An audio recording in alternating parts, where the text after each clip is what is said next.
நினைவு படிந்த காதல். மழையில் ஒரு சந்திப்பு. மழை தூவிய இரவில் சிவா தனது பழைய சைக்கிளை ஓட்டியபடி நெருக்கமான தெருவோரம் பயணித்துக் கொண்டிருந்தான்.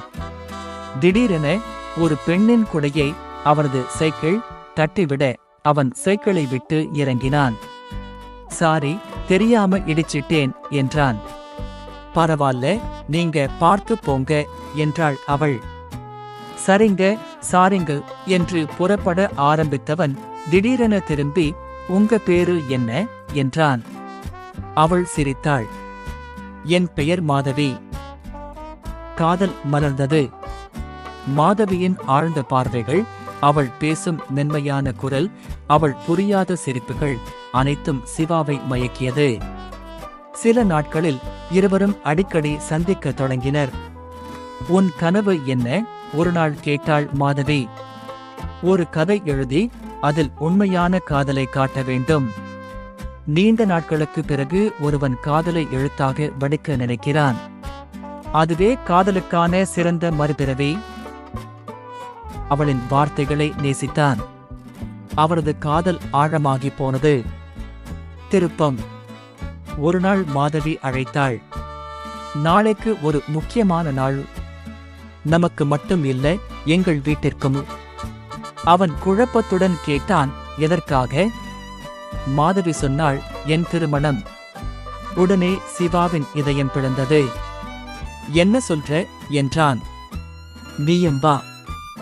என் வாழ்க்கையின் முக்கியமான நிகழ்வுக்கு நீ வரணும் என்றாள். சிவாவால் இதை ஜீரணிக்க முடியவில்லை. உண்மை வெளிப்படும் தருணம். திருமண நாள்.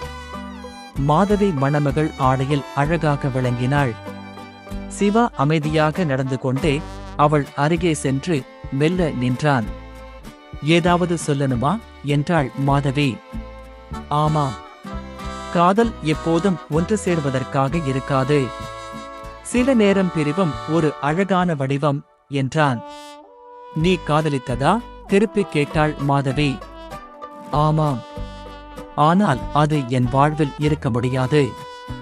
அவன் துக்கத்தை மறைத்துக் கொண்டு மெல்ல ஒதுங்கினான். ஒரு காதலின் தொடர்ச்சி. காலங்கள் ஓடிய போது சிவா தனது கதையை எழுதி முடித்தான்.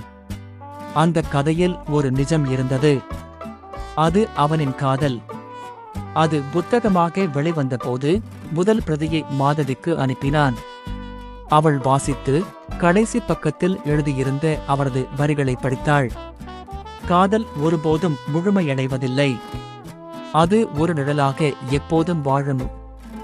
மாதவியின் கண்களில் கண்ணீர் தடிமனாயிற்று. அவள் இதயத்தில் மட்டும் அந்த காதல் இன்னும் உயிரோடு இருந்தது. காதல் ஒருபோதும் முழுமையடைவதில்லை.